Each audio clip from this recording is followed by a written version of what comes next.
Search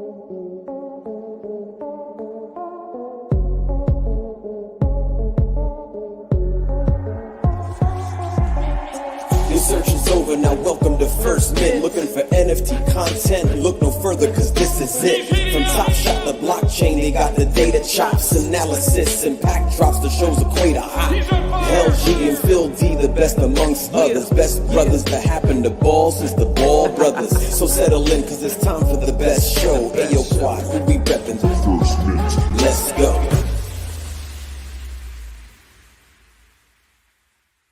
Hey. Wieners. Whoa. Wearing my Wieners shirt today. What up, dog? Wow. They told me about 8 times that they're going to send me new merch and get some as prizes for Media Pass. I haven't heard anything every time I follow No. The No project news is at on all. and off. So what's going on at Wieners HQ, Phil? Why don't you tell us? I don't know. Everybody thinks I'm behind Wieners. If I was, well, I mean, it seems like it. You're the only person who even knew what the project was. Did I ever get any free Wiener stuff? No, I didn't. So You don't even have a shirt? You must have gotten a shirt. No, I didn't get a shirt because I didn't sign up for it. So I don't remember what I had to do, but I never got one. Wow. Sure. I do promote it all the time because I love the idea and I want to be a super holder with all 6 of mine. But unfortunately, that MetaMask wallet is fully hacked. Where again, if anything goes, I tried everything. I changed the password. I tried putting it like a new app, everything, and no matter what I do, if I put like $1 in there, someone deposits like $5 to take out that dollar. Like they got like a bot hooked up to it, right? So if Wieners ever does skyrocket, those things are as good as gone, no matter what. You I got to do. put a couple pennies in there and just transfer. I can't. If I put a couple pennies, someone puts $5 to get those pennies out. I can't do anything. Time to start fresh, man. Nothing wrong with starting fresh in Web3. Think tides are turning, right? New Year's going to start soon. Right? Things are going to be good. I hope. I don't know. What are you talking about? How does that help me with my wallet? Well, now I'm saying it's a good time to start fresh. A new wallet? You mean just forget everything that's in there? Are you joking? I mean, what else are you going to do? I want my. You're right. If Wieners, okay, how about this? You know what we could do is we could place an offer on them and you could accept it. Oh, that's for the right. good one. Yeah, and that's a good point. But then the money goes right away. That's the problem. Like I accept the offer and the money's gone. But I mean, what I'm saying is that the offer could be for like a penny. It could be for nothing. And then we get the NFT. You know what I mean? Like it's in the new wallet, you mean? Oh, yeah. No, not even that. It's like exactly. You could actually start a new wallet that then makes offers of like 10 cents to your Wieners wallet and then accept the NFTs. And then you're just paying like 50 cents each time to transfer each one. It's really painful to do, but I've always had a theory that someone in the First Mint is the hacker. So if that's the case and you're giving away the secrets right now, then I'm really. Who do you think it is? If there's anybody in First Mint who's actually your hacker, who would it be? It's someone that would have probably a dark type, very sketchy profile picture. Although that'd be too obvious. I know there's one. I don't want to really kind of piss people off with this, but we do have someone that has like a hacker style profile picture, and I don't even know who it is. It's kind of like those the Blue Man Group, like those weird costumes people wear for Halloween, where it's like a spandex suit that covers your head as well. There's someone in our Discord that has a black one like that as their profile picture. I forgot who it is. It's someone that we know. We got a lot of freaks in our Discord, and I mean that in a really endearing and friendly way, but also we got a lot of freaks in our Discord, man. There's a lot of people that like show up after months and it's just like, who the hell is this? You know what I mean? There's also the ones that show up when I tag them when we have a First Mint event. We have a holiday party. They're just like, I haven't been here in like 8 months. What's happening? Like frozen buffalo. You guys want something? Sorry to bother you. The cat who shows up like that once a week, guys. Like, what's going on, guys? Finn the cat came he came hours after that party, and he joined the audio of that party, and there were still people in there. Like Arsenic was so hammered, he was still in the audio for like at least 2 days by himself. By himself, revealing all his secrets. But man, Phil, you made me laugh. I was in a bad mood. Like before we came on here, I'm not often in a bad mood. I've been in a bad mood for a long time now, for a good couple days. Wow, what's wrong? All right, so it's been a really long 48 hours.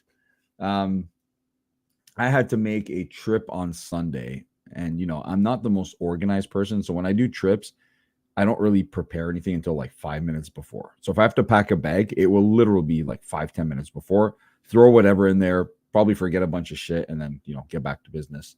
So I had to prepare a trip to New Jersey, which is about a 7.5-hour drive. Ooh, wow, New Jersey in November. Wow, New Jersey in November. To give context, you already know this. My son got traded from his Florida hockey team to a New Jersey team. Whoa! But here's the problem, and this is what's led to my bad moods and why I think I'm losing my mind these last couple of weeks. Okay, everything was going fine. He was coming home for Thanksgiving because all the players down in Florida, because for American Thanksgiving. Yeah, American Thanksgiving. They are between the ages of 15 and 20. 15 being the youngest, 20 being the oldest. The owners of the team and the coaching staff did not want any players staying by themselves in Fort Myers, Florida during the break. That's because they're going back home. I think they're from Massachusetts. They're going home, and they don't want these players staying by themselves and getting into trouble and doing whatever. Even the older ones who are not really a problem, they didn't trust anybody. They just don't want issues. So everybody from the old team. This is from the old hockey team. That's right. The Florida they got traded away from.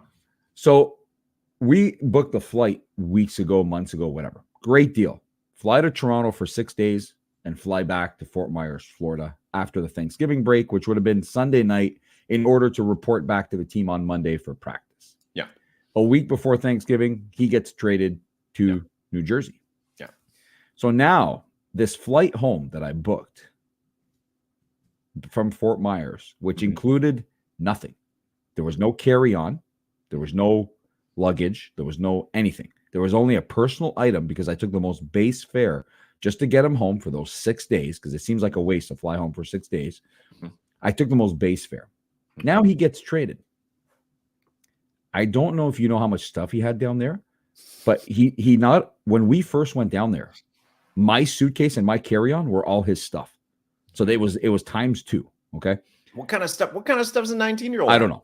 All sorts of clothes. Florida. What do you got to bring of shoes, your hockey equipment? Clothes. People sent him gifts there because it was Cologne? his birthday. Like he got like a massage chair that weighs like 50 pounds. Okay. And I tried to convince him to leave it behind, but then we agreed it wasn't something you leave behind. But anyways, long story short, he has way more stuff than he's allowed to bring, since he's not allowed to bring anything on this flight. Okay. Yeah.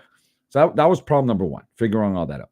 Now, to buy a bag on top of the ticket is $40 or $50. No. To buy a second bag, don't forget he has his hockey equipment. He had to clean out his locker, give back all his stuff to the team, and take all his stuff with him. His hockey sticks, he has fishing rods, he has all this stuff. Okay.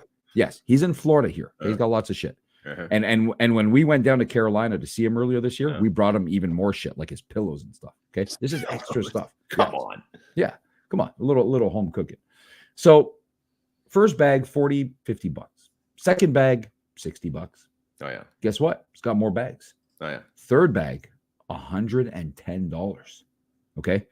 If you do the math, we are now at over $200 worth of bags here when the ticket barely costs that much. And he's not even taking the return flight home. Okay. And I called Porter Airlines and I'm like, he is not taking that flight home. We didn't know this was going to happen. You charge $100 for your third bag. Can you not hook us up with a free bag or something like that? And they didn't. They charged $30 for the third bag instead of $100. Okay. So all good, whatever. Take all your shit. He gets to the airport, bag way too heavy. Forced to remove all sorts of shit from his hockey bag because he had stuffed everything in there, along with his nasty equipment. Had to carry even more stuff. It was a bit of a nightmare. So anyways, he made it home. Hold on, wait. Can you give context for people that don't play hockey, how nasty hockey equipment is compared to other sports equipment? Let's put it this way. If you put your hockey gloves in a washing machine and you did 10 cycles and you took them out and you dried them with like 80 of those bounce sheets, when you take your gloves out of the dryer and you put them on, your hands will smell like hockey for at least a month. Still. Okay, that's how bad it is. And it's an awful smell. It's terrible. Some people used to, I mean, when you'd open bags in the room, there'd be people who actually couldn't sit in the dressing room. They'd have to leave the dressing room and say, I can't sit in there with that smell from other people's bags. Some people never air their shit out. They just leave it zipped up until the next time they skate. And it's pretty despicable. True. It's when you get home from hockey, it's a huge pain to take all your stuff out and like hang it up. Yes, it is. Sometimes I forget. It's and nasty. when you forget and then you go to put it back on and it's been sitting out in the cold, like in the garage, and it's sweaty and it's wet. there are a few like worse feelings for your skin. And there are a few things that are nastier, honestly, like from like a disease standpoint. Like you kept your hot hockey equipment in a closed bag and it was wet. So, anyways, it's very typical. Yeah, it's actually despicable. So it's despicable. So now he's got the week at home. He's been traded to the Jersey team. It looks like an easy process because the Jersey team is only 7.5 hours away if you drive from Toronto. Mm-hmm. And I'm like, you know what? This is a lot easier. Not going to have to worry about the bags. I've got a pickup truck right now. Throw everything in the back. We've got tons of room. And I'll head down there. And I can actually drive down there and watch them play anytime I want now. Don't have to watch it all on the online network. So it's great. Works out. This is perfect. So Sunday was the big day that we left for New Jersey, just the two of us. And we headed out towards the Kingston, Ontario, Thousand Islands area. And on a Sunday, there's no traffic. It's actually a beautiful drive. It was a beautiful day to start. And got to the U.S.-Canada border about 4 hour, I'd say that's a bit less than that, about a 3 hour drive to get there, 2.5, 3 hours. We had to stop at several Canadian Tire stores to buy him new hockey sticks because he had broken all the ones down in Florida except one. Okay. And that was a bit of a nightmare because for those who don't know, Canadian Tire is sort of like a Home Depot type store. They don't have any tires there. I know it sounds kind of weird, but it is like the holy grail of Canadian kind of like culture. And Canadian Tire fucking sucks. Honestly, it's awful. Most low quality. There's no store in the universe that has staff that is less enthusiastic, that looks like they want to like just die more than staff at Canadian Tire. And that's every single location in Canada. Even Hortons, which is now internationally owned, and you can tell that the employees have been like ground down to dust by working like double 12-hour shifts and shit like they're some kind of freaking doctor or nurse. Even they're happier to serve you your stupid double coffee than the shitty people at Canadian Tire are to tell you where the freaking 60-watt light bulbs are.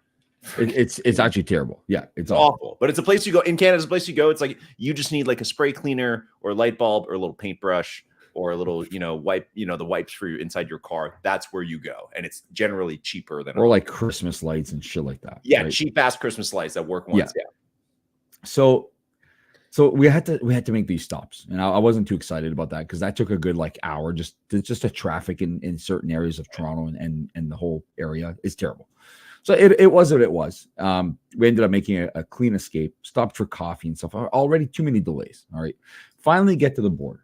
And my experience with the border for the last 10 plus years since I lived in the US, the last time I ever got stopped at the border was over 10 years ago when I tried to move to Columbus, Ohio for work. They said your paperwork is bogus or not bogus, or you don't have the right paperwork. I was detained for a while after that. And they're like, yeah, no, you're staying here till we figure this out. And I was there all weekend in Detroit, Windsor border. Okay. That was a nightmare. But ever since that, I've crossed 1 million times by air, by land, everything, no issues. I've always been told, and I never believed this, that if you start switching lanes when you're waiting to cross at the border, like you know how there's like 5 open lanes, super suspicious. If you start like crossing, no, why would it be suspicious when I want to just go? If I was suspicious, I'd be crapping my pants sitting in the same lane the whole time and trying to avoid suspicious things. No, that's exactly what they want you to think, and they know that people switching lanes are trying to do the reverse of that. But I wasn't sketchy though, so what's your point? Were you? Why don't you tell it? What did you say when you got there? So hold on, I'm not even there yet. Okay, so I'm like, you know what? That lane's moving way faster, so I'm moving there. That's it. So I switch lanes. Turns out all the cars from the lane I was in go, and then my lane is stuck now. They are changing like the guard or whatever you call those people. The agents are, they're changing the agent. They're chatting. They're laughing. I'm getting annoyed. I'm like, let's go. So you'd think the new agent would be like, man, you know what? Let me get one out of the way where I just asked like 2 questions and we're out of here. That wasn't the case. I pull up to the window and it's a lady. Says, hi, where are you going? Oh, going down to Jersey for hockey. Whatever. She says for what? For hockey. My son plays there. What's his immigration status in the US is the question I got. And I'm like, oh, no. Listen, there's no status because he does not get paid to play. I was trained on what to say the first time I went down to the United States by the Florida team, and they gave us a letter stating that the players do not get paid to play. They don't. They even have to pay for their billet families. So at the end of the day, they are paying really to play. They are not no being problem. You're putting money into the country by doing it. You're not taking money out. Correct. Yeah. Exactly. Yeah. That's all they want to know. Okay. And then she says, what team does he play for? Yeah. And I say the Jersey Hitmen, which is the actual name of his new team. Yeah. And she fumbles around with the passports on the screen, all that. She puts the passports aside, puts them down on the side. And I'm like, all right, this is when I know things are about to go south. Yeah, you know. Yeah. She goes, you're going to have to go inside for more questions. And I'm like, oh my God. I go, okay, well, do I at least get my passports back? She's like, no, they'll give them to you. No. Yeah, you don't get that back. No. So I pull over into one of those spots. I have a bunch of shit in the trunk of the truck. Okay, it's not covered. So I'm like, you know what? If sketchy people are being pulled over, then sketchy people could easily take my shit when they leave here. Mm-hmm. So whatever's in the trunk, I throw in the car. Okay, so we're already throwing things left and right, like moving luggage. Oh, that's even worse. Yeah, changing lanes and then rearranging the car before they have a chance to look through it. Yeah, you're screwed, buddy. You're done. So, well, what else do you want me to do? So that happens. We go inside, and we talked to another agent in there. And this guy is actually laughing from the very beginning. Okay, when I tell him the name of the team, the Jersey Hitmen, he's like, "Man, what a name!"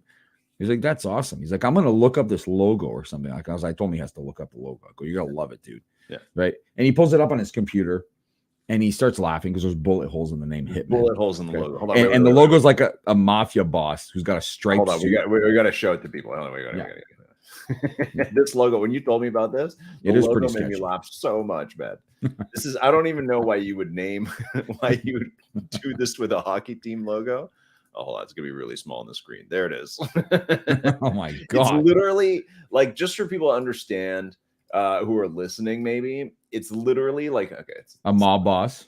It's like a typical mob boss where he's wearing like a pinstripe suit and a white fedora and sunglasses, and he's got like, kind of like a 5 p.m. like an afternoon shadow or whatever it's called, and he's also got hockey gloves and a hockey stick, and then the Hitman 5 o'clock shadow. That's it. Yeah. The part that says Hitman has about 8 bullet holes in it. That is something that's like, I don't even know how that survived to this point, the last 10 years of the culture revolution. Anyways, so looks up Hitman. So he made us get up 4 or 5 times, come up to the front. He was writing notes with his hand, and then he'd go back, and I'm like, I know for a fact, okay, because I hear him talking, this Joker's watching NFL games, and he's laughing around with the other guys, and they're all like going crazy about like the Browns and the Steelers or whatever the hell game was on, and they had a game on in the background. And then I hear him talking about the National Hockey League. He's obviously talking to a supervisor. They're laughing and they're blah, blah, blah. So he says, well, do you have like a paper from this team? The only paper I had was from the original Florida team. But they gave us a paper. No. Okay, I didn't have one from the new team. So he's like, all right. Takes it with it. Takes my phone. He takes my whole phone with him to the back. Okay, I'm like, okay, well, there's nothing on my phone. So if he wants to look for hours, then he can do it all. But so I get my phone back. Actually, he comes back and he says, well, do you have anything for the new team, the Jersey team, like a letter, contract, something? I said, as a matter of fact, I have a contract, because the contract was signed digitally. So we got a copy, like, one of those things where you click on the view document button or whatever, right?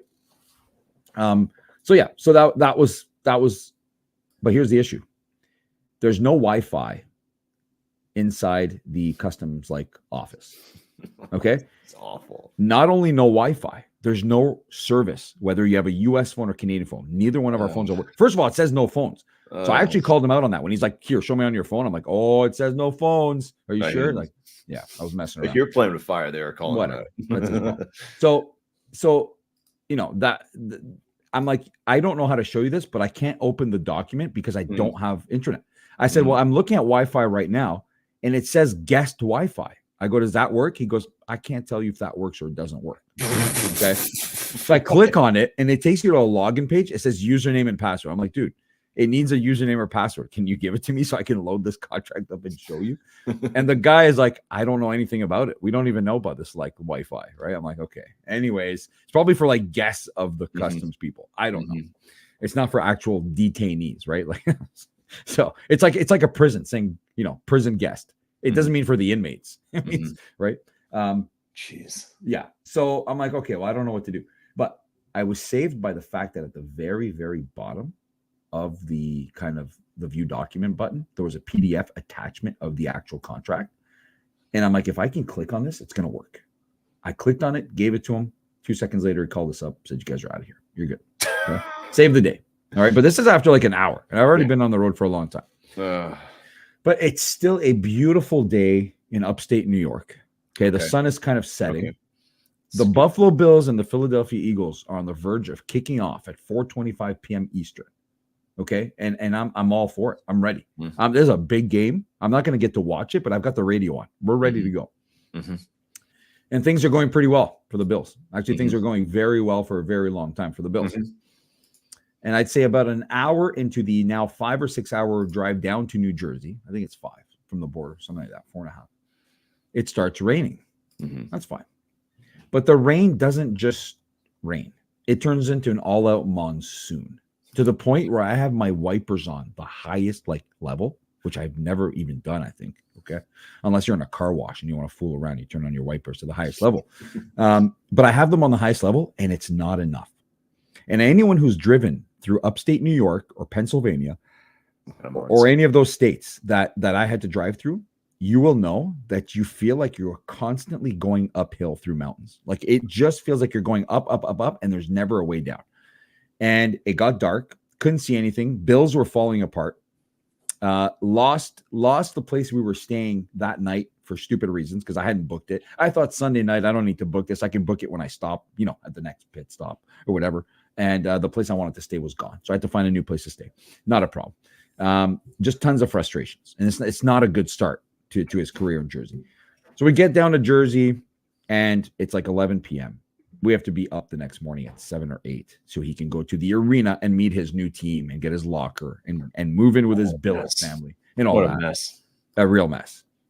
And that's it. That's pretty much it. So the way back was supposed to be a lot smoother. The way back was supposed to be smoother.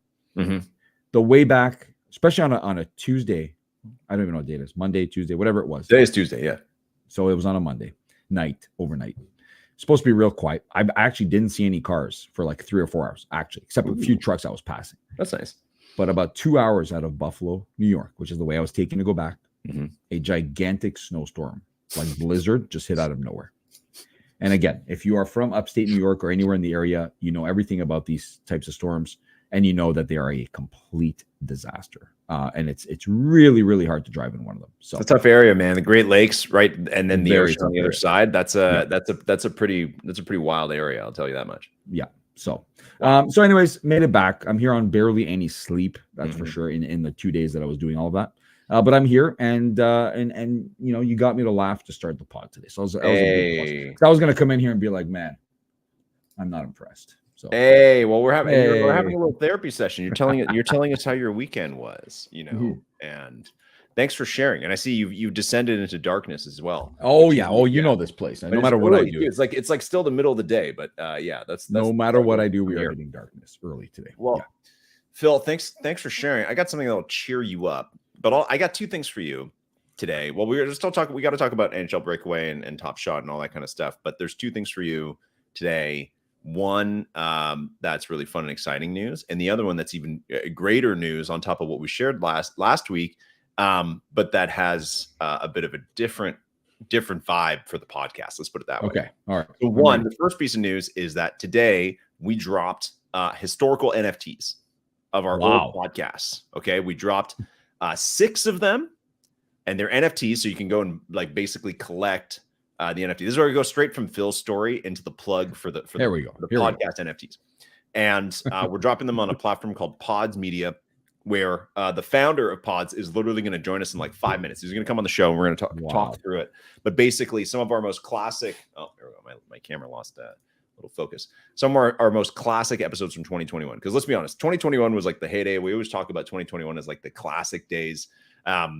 We took 6 episodes from the first half of 2021 and turn them into NFTs that you can collect on chain, which is really sweet, including the first episode, which is not collectible, is actually a 1 of 1 that we minted, and it went to dollars, who redeemed that by getting the 1-of-1 media pass. So congrats, dollars. Wow. The other 5 episodes, one of them feature, or 2 of them feature you, Phil. One of them is your first appearance on the podcast as co-host, not the first live show, but the first time you came just to talk one-on-one, which was the All-Star Week, very significant.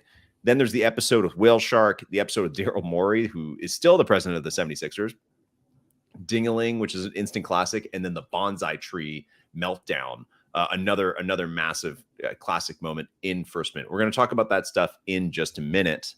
Once Lucas, the founder of Pods, gets on, he's going to tell us at the platform. We're going to ask him a bunch of weird questions, but I'm going to post the link to that if you guys want to collect it.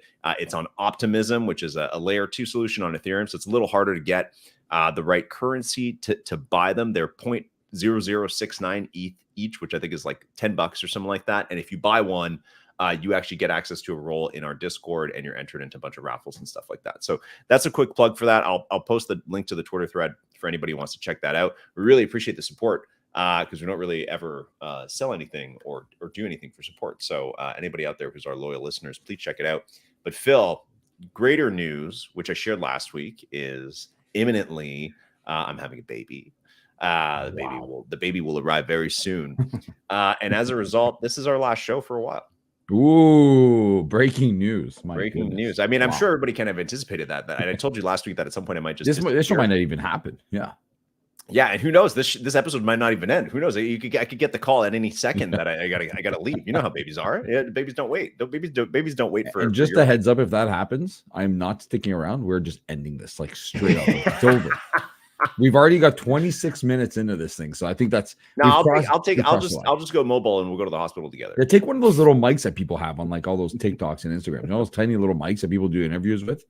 They're like, "Hey, what'd you think of the movie?" Here, and they hold a little tiny mic that's like the size of a Skittle to their face. I always found that weird. Anyways, I mean, I don't know. I feel like there's a potential where we could squeeze in one more episode, but I don't want to push it. I want to be ready. I kind of want to. I've got the opportunity to kind of like clear my mind, clear my schedule before this happens. So I'm going to take it.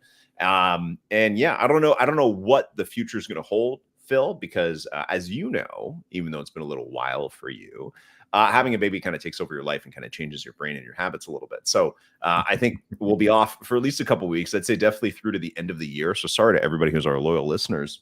You're going to be without pods for a while. Phil has said that maybe he will restart. I have something to say on Wednesday nights, but we'll see.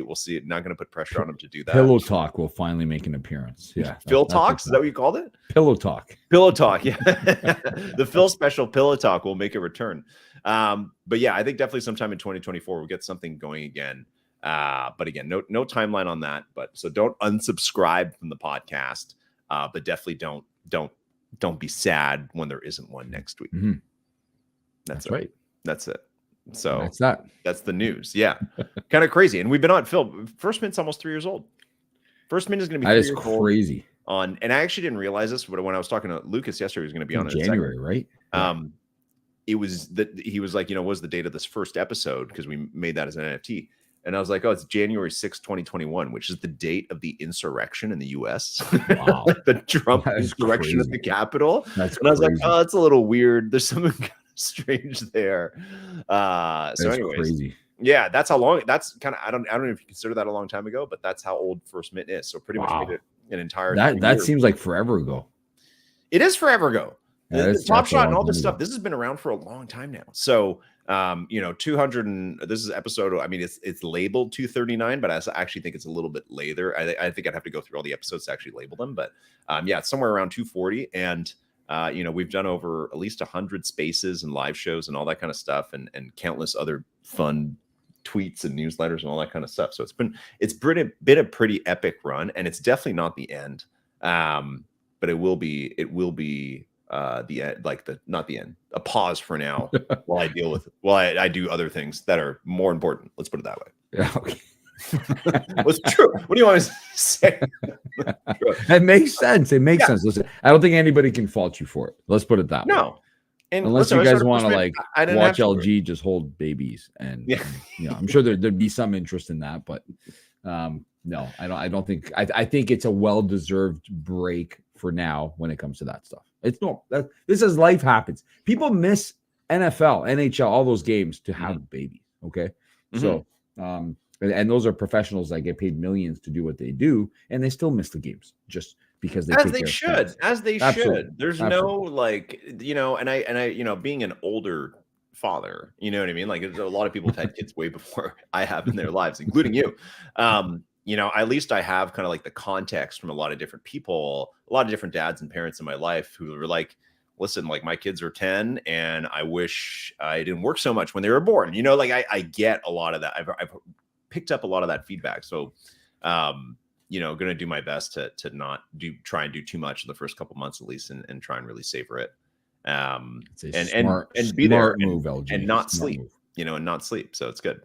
Just kind of ready for that part. Oh, why? Yeah. So anyways, that's the news. I don't know where Lucas is. I told him to hop on, but that was a while ago. So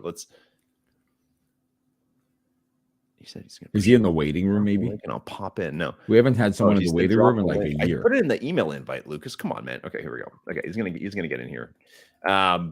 Anyways, yeah. So back to these pods. So yeah, there's 5 of them. We actually already have I think over 80 of them that have been collected, and they just dropped like a few hours ago. Wow. Every single person who's a First Mint Day 1 holder, which Day 1's been our pass for 2.5 years, can actually collect each of these for free. Again, they're an Optimism. It's not easy to. It's a little complicated to bridge Ethereum over to Optimism, but it is very doable. And in the Twitter thread, I kind of put all the details in there. But there is a small fee to mint them. I think it's like $1.50 or something like that to actually do the transaction, because Pod does take their cut. But yeah, for anybody who's a Day 1 holder, these are free. For anybody who's not, I think they're like $10 or something like that, and you get access to the Discord. So hope we get you guys in there, which would be a lot of fun. Oh, there's a random dog walking around the yard, so I don't know what that's all about.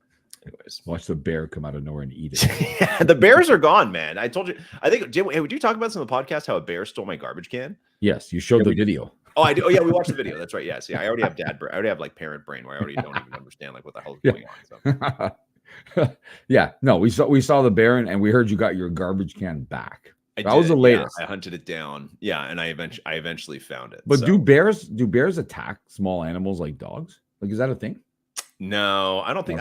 You know what? There is in North Vancouver a couple years ago. There is like people like to walk their dogs off leash, as you know now. Yes, which I don't think was a thing a long time ago, but now it is.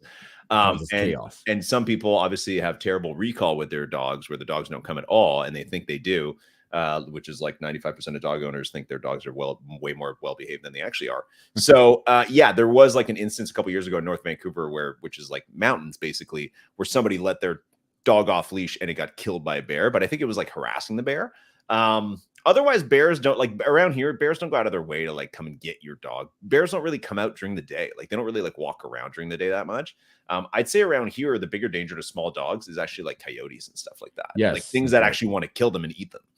Bears have no interest in eating like other animals that aren't fish. I actually always see the videos of people who are like find it funny to leave their dogs like barking at elks and animals like moose and stuff like that. And then you got the crowd that drives by saying, "Hey, don't do that, because these guys deal with coyotes and shit all day and they massacre the coyotes." Oh, you never want to mess with anything bigger than it. Like an elk and above that is like, you don't like those things are nuts, man. Like that, like a moose charging you will literally just kill you. Like I just don't understand though what's so funny about your dog like barking at a big moose. Like I don't get it, man. Like I don't know why that floats anybody's boat. I don't like, I don't care what you do. I'm just saying I don't see why there's such an obsession. I watch those videos all the time. You see, the thing is with the algorithm on like Instagram and stuff is if you watch it once, it will show you a million of those. And I just heard that dog.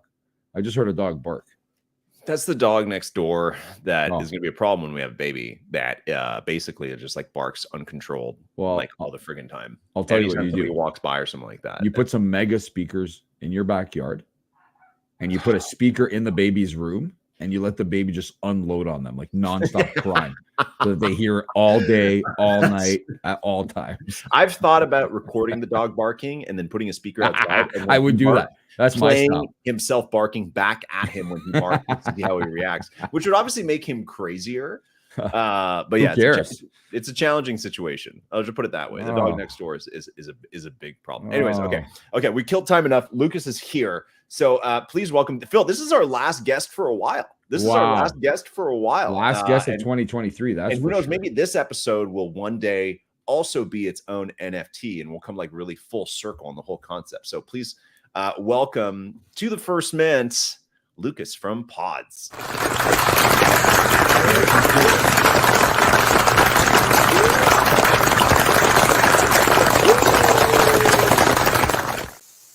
Wow. Whoa. I didn't expect that, but that's like the high level production that you guys are capable of. So Wow. Man. Lucas is so good at hyping up people that are dropping on pods, man. The last week, he's every DM we share, he's like, man, that's so sick, so fire, like all this stuff. And it's just like so good. It's so, their marketing bonus is strong, man. But those people in that video are actual listeners. Maybe not right now, but they were from like 2 years ago. And I don't know if they know that we still use their video of them clapping, but there was a point where we asked people sending clapping videos so we can make a little intro. And that's what we got. A lot of them are in the First Mint, like Discord. A lot of them true. And we don't know which ones because there's no like doxing with that. So they're anonymous. Their faces are anonymous. And we don't know who they actually are in terms of like their crypto identity. So yeah, anyways, Lucas, what's going on, man? We're just living the dream. Recently released some podcast NFTs with some podcasts that we like, and we're pretty stoked about it. So, wow. Yeah, Awesome. That is pretty hype, yeah. Lucas, what has anybody said anything weird about our podcast today? Because we just dropped a couple hours ago. Has there been any like in your community of like the pods enthusiasts? You kind of live like you live in kind of a different sphere of like the NFT community, crypto community than we do. Has anybody been like, man, that's a weird show, or like, oh, that's interesting, Daryl Morey, I know who that is, or who the hell's Dingaling? Has there been any like weird feedback like that? No, I think overall the feedback has been really solid just from the community, especially your guys' community. I think the support has been just outstanding, and like mints are coming in every few minutes. And I mean, I think it's just a big shout out to you guys and the testament to the community that you guys have built over the past few years since you guys have been doing this. So I think overall response has been phenomenal, and just been stoked to get you guys on chain and get the ball rolling here. I'm jealous of you guys. Look at the light you guys have compared to me. Like, how ridiculous is this, man? Like, honestly, I need to move to the West Coast or something, or maybe we need to record these earlier. Phil lives in the North Pole, Lucas. Just he lives in the North Pole. It's dark the North Pole 8 months of the year for him. He only gets light in July, and that's it. Sorry. Continue on with the program. Okay, so Lucas, I wanted you to talk through this because I know some of our listeners are afraid to join First Mint for different reasons. Also, because our main NFT, the day one, the floor is now 69 ETH after a recent sweep, so it's a little unattainable. But with these pods NFTs, people can actually join. There's a single channel called Pod Holders that they can join just by getting one. But Lucas, you joined the Discord last week. I gave you a sneaky role. And what happened when you joined? What's one of the first things that happened to you when you entered the Discord? First of all, you objectified me in the Discord with hot guests, which wow, thank you so much for that. But people started hitting on me, and then I got the Stone Cold guy to just absolutely rip me a new one, which was fantastic. What an entrance into the. Oh, I didn't see that. Is that what he did? You got the Stone Cold treatment today? The full Stone Cold treatment. I don't know if it was like the full package, but it felt pretty significant and material. So I think the welcome in that community was crazy. I hadn't seen anything like that, but I mean, there used to be more, actually. It wasn't just Stone Cold. Stone Cold would be a part of it. He'd give you the final stunner and then give you like 5 more and flip you off about 100 times. But there used to be a time when people were regularly coming into that Discord. It's kind of like, I think you're only the second in the last whatever months. It's just where that's not true. That's not true, Phil. People join regularly. Now they can't. Well, they can't. Now That's right. You're right. Okay, but they can't otherwise because it's 69 ETH to buy one. Right. The floor has been high. That's why people can't join, man. People aren't rich. That's true. Our community is special. We have always been above mint price, no matter what. They make it impossible for anyone new to join. So I think Dollars is the holder of all the keys. He controls the in and outs. But there used to be a time, Lucas, where you would even have like Vince McMahon be part of that whole skit. Oh, wow. Shane McMahon was part of that skit. It was an entire skit, and it was never rehearsed, where all the characters would come out, welcome you, and then Stone Cold would come for the final stunner, and that would be the end of it, right? And then you'd officially be baptized into the First Mint family after that. So I'm glad you got a kind of a version of that today. I didn't actually see it, and I love seeing those things. It wasn't today. That was last week. Oh, okay. That was he already got it. He's already fully integrated into the Discord. But somebody joined today, LG. I saw it. I thought that was it. I saw somebody join today. Well, they just joined. That was Dan, who works with Lucas. Oh, okay. Wow. Did Dan get the treatment too? He has not been stunnered yet. There's been no Oh Stone my Cold. God. And just for people listening that don't actually know what we're talking about, when you enter a First Mint Discord, Stone Cold, that you probably know from listening to us, who's come on the show many times, will usually find you and post like 10 different Stone Cold gifts. Stone Cold, like just giving the finger and spraying people with a beer truck and giving them stunners. So that is what you can expect. That's and Lucas, when we were discussing like perks and rewards for this collection, I didn't even mention that to you, that's something that even that alone is worth getting at least one pod to then enter the Discord and have Stone Cold like just destroy you with gifts, and other people too. It's truly an experience. If you haven't experienced it yet, I recommend it, and it's worth collecting one of these NFTs for it. Exactly. Well, he's been on the pod too, and he's actually wears a Stone Cold mask when he comes on most of the time, not always, but he wears this. The first time we ever saw him, LG, he had a Stone Cold mask. We're like, dude, just reveal yourself, because this is ridiculous. Well, when we made your birthday video 2 years ago, he sent in like a 10-minute video about of himself as Stone Cold, like destroying things in his house. It's not the first time. We've had other people do this. There's an obsession with us and wrestling. I don't know why. I guess we talk about wrestling a lot. It's because I think coming on the show is basically like the Royal Rumble. It's every 10 minutes there's a reference in some like either direct or abstract way to wrestling from like 1998. That's where we basically, Lucas, for you to understand, and maybe this is something that I wasn't able to give you context on, because you saw these pods load up and you're like, okay, these guys used to be obsessed with Top Shot, and I guess that's kind of it. That basically the best way to kind of describe our show and describe our vibe of First Mint is that if you just took like the essence of TV, of like cable primetime television from 1997 to 2001, that's basically us. Like we just live in that line. Like if somebody just released NFTs of like Stone Cold and all that kind of stuff, like that would, the entire show would just be about that, or Jerry Springer or something like that. Like that's basically where we are. That's amazing. Well, that's pretty much what we're doing with these podcast NFTs is taking these episodes, these recordings, and into NFTs and making them collectible for the community. So, similar path, maybe not the exact same content, but we're right there. Lucas, were you a 90s wrestling fan in any way? I can't say I was. I had a small stint in middle school, but that was probably in the early mid 2000s. I was a big Undertaker fan, I think was the name. Yeah. I think was his name. I like that. It's been a while. I'm a little rusty. I like that. Be honest. Did you ever walk down the hallway in middle school or whatever and turn to somebody and tell them to suck it and do like the X on your crotch? Oh my God. Oh yeah. I mean, I thought that was a given if you're in middle school. Like that's almost like a rite of passage. Yeah, that's a middle school thing, LG. I mean, we used to do that in high school. I used to stun each other and things like that.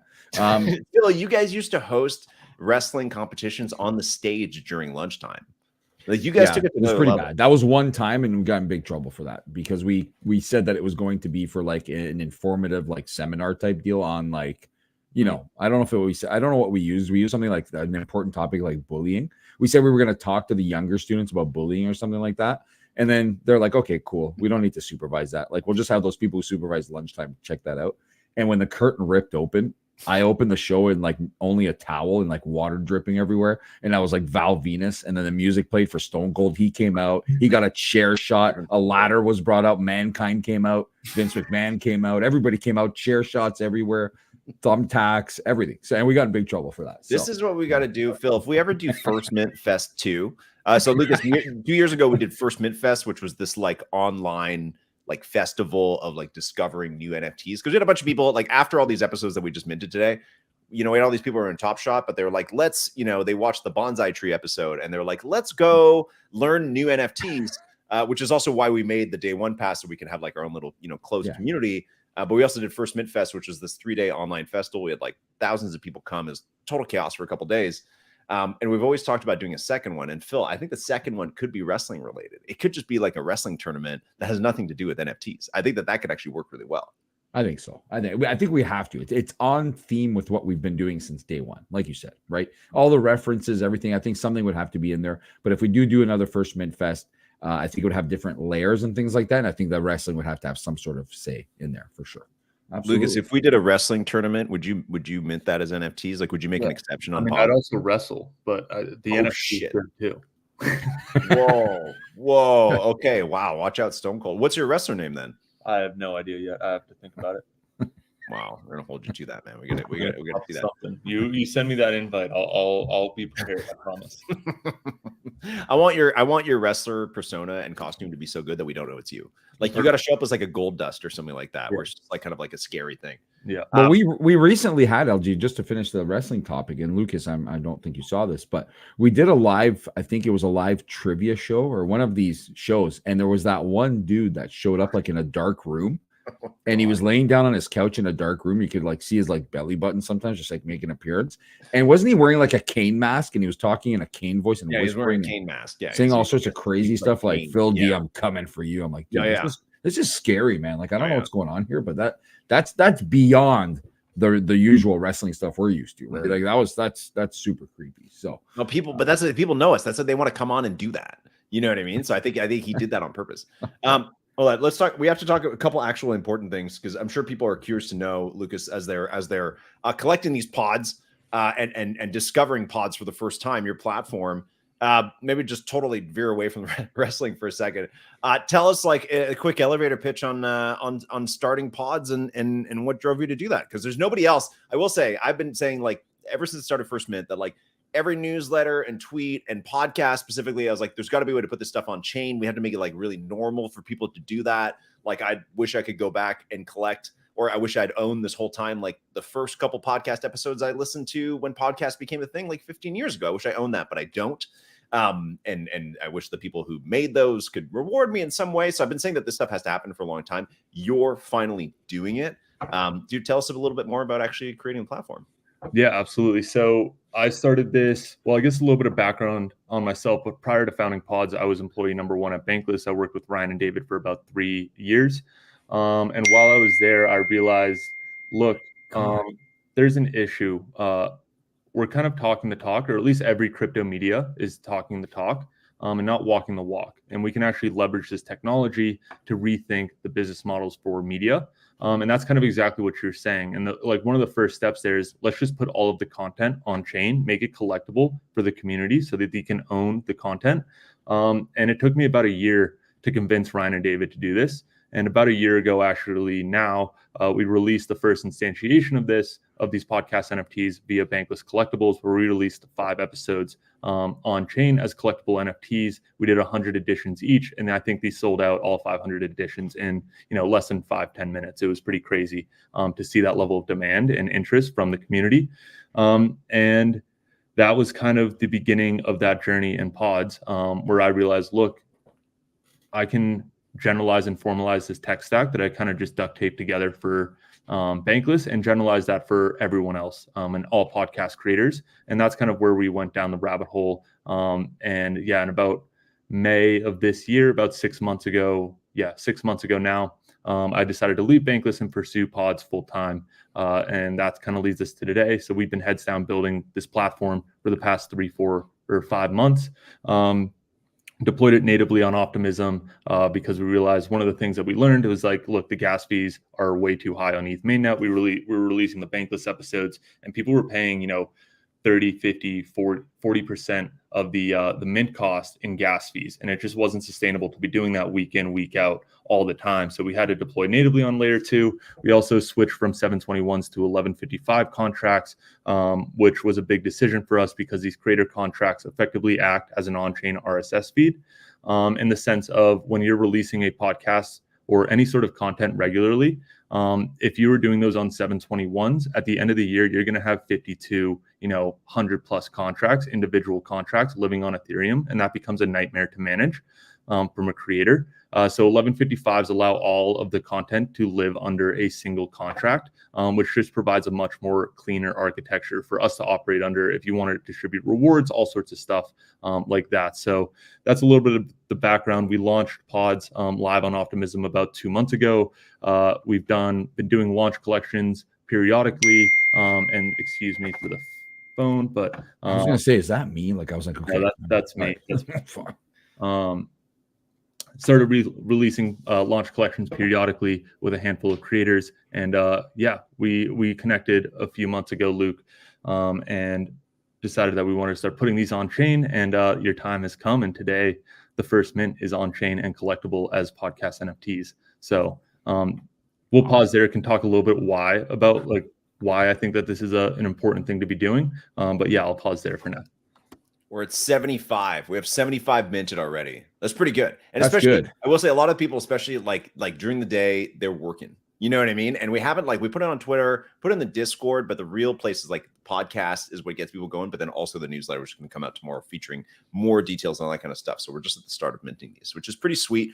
And you know, I think that's really, you know, that's a fantastic pitch, Lucas. And I think what works really well, especially for a podcast like us, is that you know, we have a lot of fun these days doing the show. It's very casual, but in 2021, the show was like really important, if that makes sense. And I don't mean that as like a pat on the back. I mean that as in, like, I would get like 20 DMs asking like, when's the next episode dropping? You said it was going to come out at 9 and it's 9:03 and there's no episode on my iTunes yet.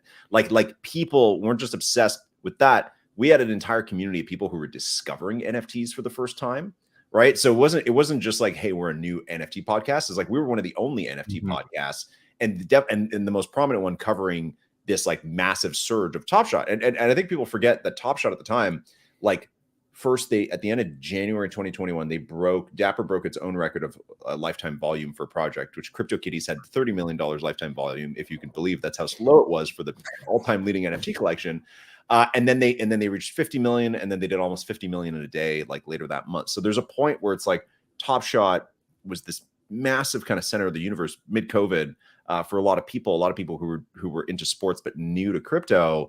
And we were very lucky at First Mint to be like a huge part of that and to be creating a lot of media for that. But as a result, we ended up introducing people, not just, you know, telling them like, hey, here's the good Top Shot sets and all this kind of shit, but like also being like, here are some of the weird characters and some of the rules of this like bizarre world that you're entering. And that's why, like, even some of the episodes are released, like Whale Shark. One of the first questions people got when they started getting some of the analytics platforms for Top Shot, where they're like, who is this top account that owns $50 million worth of Top Shot? And it's just called Whale Shark. And we landed this interview with Whale Shark, and he's I don't know if you know Whale Shark, but he always shows up with his like avatar. No one really knows who he is. He kind of sounds like a Bond villain, and people were just like, what the hell is happening? like this, I'm obsessed with this new product, and this is the guy who has the biggest collection. So that was like a huge landmark. 2 weeks later, we got Daryl Morey, who like literally runs the Philadelphia 76ers and ran the Houston Rockets for the longest time. And turns out he had a bunch of Top Shot, and he also had been like, he'd lost like Bitcoin on like a Magic the Gathering exchange in like 2015. And that just like blew people away, that it's like, this guy's one of the smartest people in sports. And he's also like a weird degenerate like the rest of us. So we had that, we had Dingaling, we had that, and the Bonsai Tree one is also like a really insane one, where basically like apes came out. And then 2 weeks later, there's a very similar structured collection called these bonsai trees. They're these, you know, digital bonsai trees, NFTs. And they sold out instantly. Floor was running. We landed them for our live show like the next day. And these guys came on, Lucas, and they came on and they were anon, but instead of, you know, so they didn't have an image in the video, they just had their voices. And one of them, we started interviewing him, and he's like, yeah, we wanted to launch this, you know, very typical founder interview. And then we asked the other guy, and the other guy started speaking in autotune. And he basically like did the interview with like an auto-tune singing voice. Yeah. And Phil and I were just like blown away. And the chat would like this is like, we had like 800 people watching live. And a lot of them watching live were people who were in their community, and them doing the auto-tune was such a turn off that their floor price got cut in like half within minutes of people being like, I don't want to be in this project anymore because these guys are freaking weirdos. And that was just like it was a spectacle, you know. And our show, especially our live show on Friday nights, was kind of like, was our own like little version of a Jerry Springer, variety hour. So, you know, that 2021 was really tremendous, I think, for us and a lot of our community. And I think it's been really great to immortalize this like on chain. So that's to give you context of like how significant this is for us. It would have been great to have this the whole time, but even to do it in retrospect, I think is a lot of fun. Yeah, I think it's really cool to see these as like historical NFTs.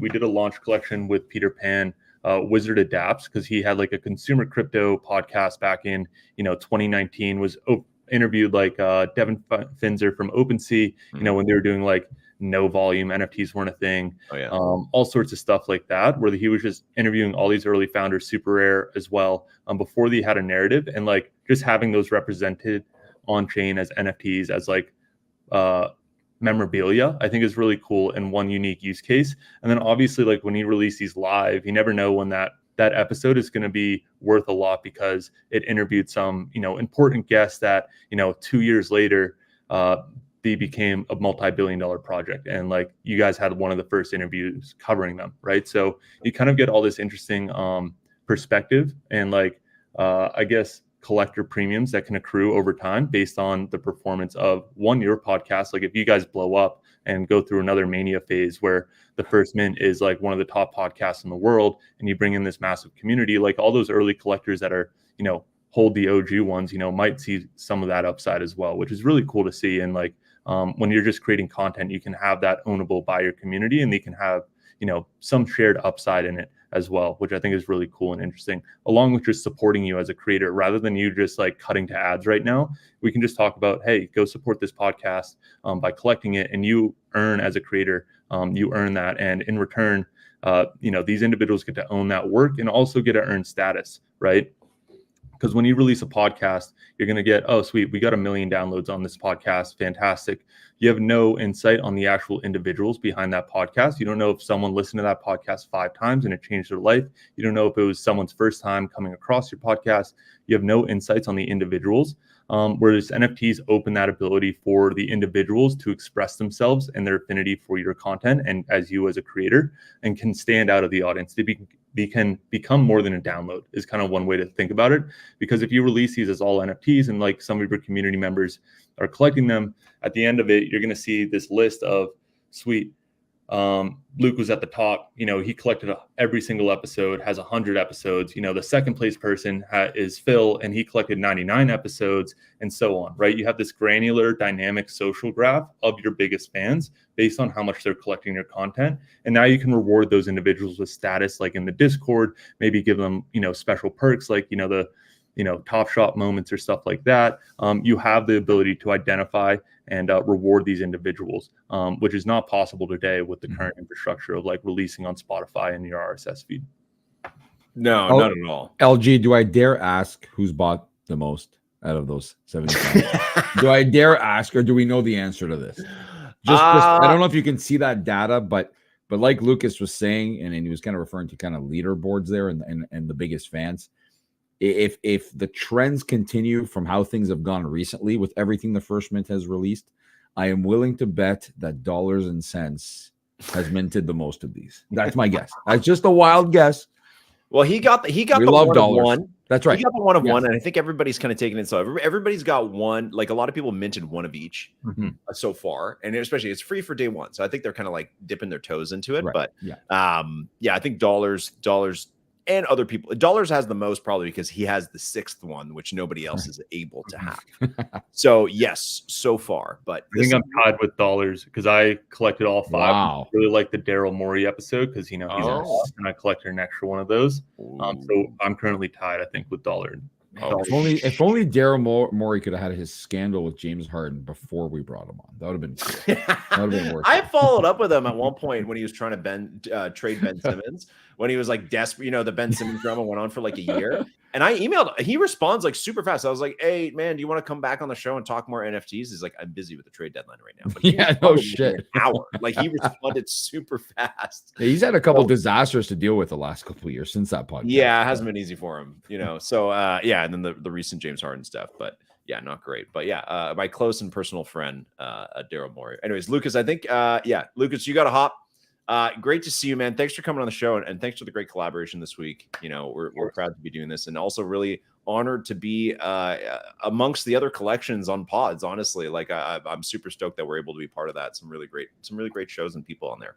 Yeah, absolutely. I mean, thank you guys for having me here, and obviously, thank you so much for being interested in like collaborating on this this new idea with me and the rest of the team. I think, we're on the very beginnings here, and stoked to keep going and start scaling this up to every podcast in crypto, and hopefully every podcast in the world. There's no reason not to do this. So we're on a mission, and you guys are here with us on day one. So all right. Well, good luck, man. They're pretty dope. I haven't fully taken a dive into them, but they look pretty dope. I didn't even know. LG told me about this, and I had no clue until it came out like today. I was like, oh, shit. Dude, you were stuck at the border, man. You were stuck at the border. Too much shit going on. Whatever the hell is wrong with you. So, yeah. Too much shit going on. I wasn't even looked at anything. All right, Lucas. Good luck, man. See you later. See you, Lucas. Thank you so much. Cheers. I don't know why I said good luck. I don't know what did good luck with what. Like, I don't know what he needs luck with. Like, I'm gonna DM him later. Good luck with your baby. I don't know. He's not having a baby. I'm having a baby. No, you. He's not having. I don't know. Maybe he is having a baby. Maybe I don't think so. I didn't tell anybody about my baby till it's almost time. So maybe that's true. People are having a baby. Even then, people didn't really understand what you were saying. So, dog is still going freaking.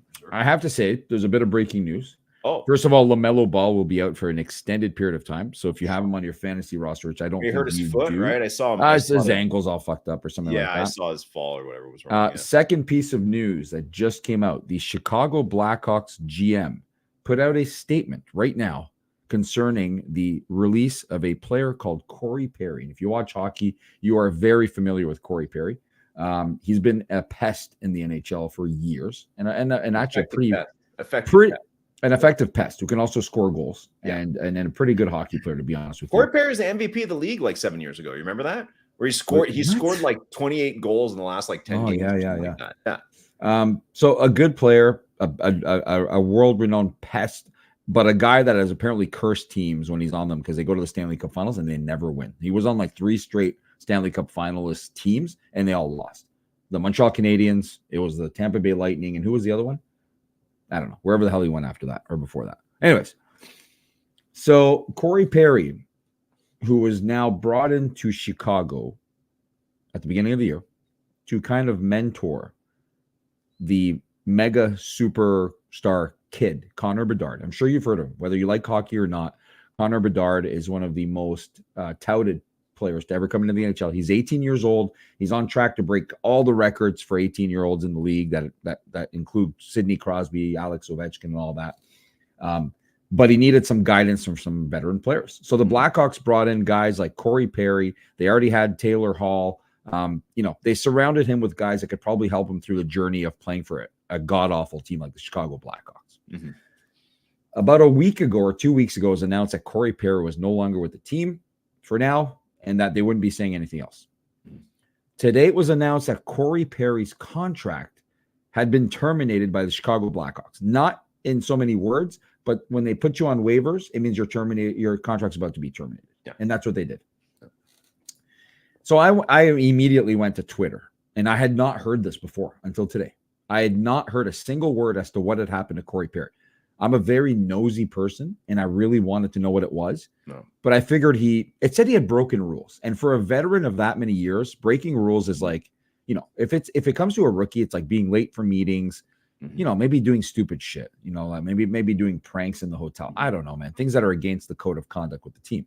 But for a 15+ year veteran to be sent away from the team for conduct issues is very strange and very, very unusual. Yeah. So I heard about this. I wasn't sure. Now today, when it was announced that his contract would be terminated, so they made it sound like he was away from the team for personal reasons. They said personal reasons.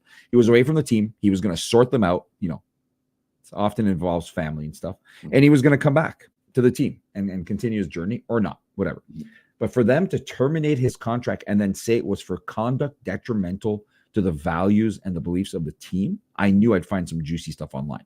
So I went in my guys' message group. I love breaking news to people, as you can tell here. Okay. I wrote breaking news, Corey Perry terminate contract. Right away, someone in my guys' NHL fantasy group said, yes, it's because he slept with Connor Bedard's mom. Is what they said. Okay. So I'm like, you know what? The guy who said it is always acting like a complete idiot. No. Good friend of mine, but he's always a goofball, right?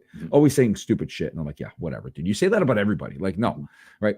And I go to Twitter and I write Corey Perry. That's all I wrote. And I did a search. And sure enough, like the first 5,000 messages I pull up are all saying the exact same thing. Where did that come from? I'm like, hold on a second though. Like, like, am I going to find one credible reporter that is saying this? Because this is what I'm looking for here. I want someone with the inside scoop, but it's all fake accounts. Now having a blue check mark on Twitter means absolutely nothing. Okay. It can make you look like a credible source and you're not. People are just going to town on this. Okay. Corey Perry, such a dog, man. You know, shit like that. Like people are just losing it. Right. And then some people saying, how is that right? That his contract was terminated for having consensual sex with another adult. I'm like, well, I could see where the team would have a problem if he was hooking up with people's moms, because they recently had a mom's trip for the Blackhawks. Now I don't know the timelines. I didn't investigate that yet. Anyways, so the Chicago Blackhawks GM just put out a statement that the Blackhawks are deeply disgusted by some of the allegations out there involving people's families. Okay, but that they cannot say anything else. Hold on, I got a clip. Oh, did he speak? I only saw the written statement. I have okay. Oh, we got to see this. Specifically discussing what you're insinuating. Okay. Okay. Right. It's specifically about what you're saying. Hold on. Perfect. Roll the. This is the GM. This must have been like 10 minutes ago while we were doing the show. Roll tape, not roll tide. Individual personnel matter. I will not be able to disclose any details related to the initial reporting, investigation, or the findings. However, I do want to be very clear on this one point. This does not involve any players or their families. 100%. And anything that suggests otherwise, or anyone that suggests otherwise, is wildly inaccurate. And frankly, it's disgusting.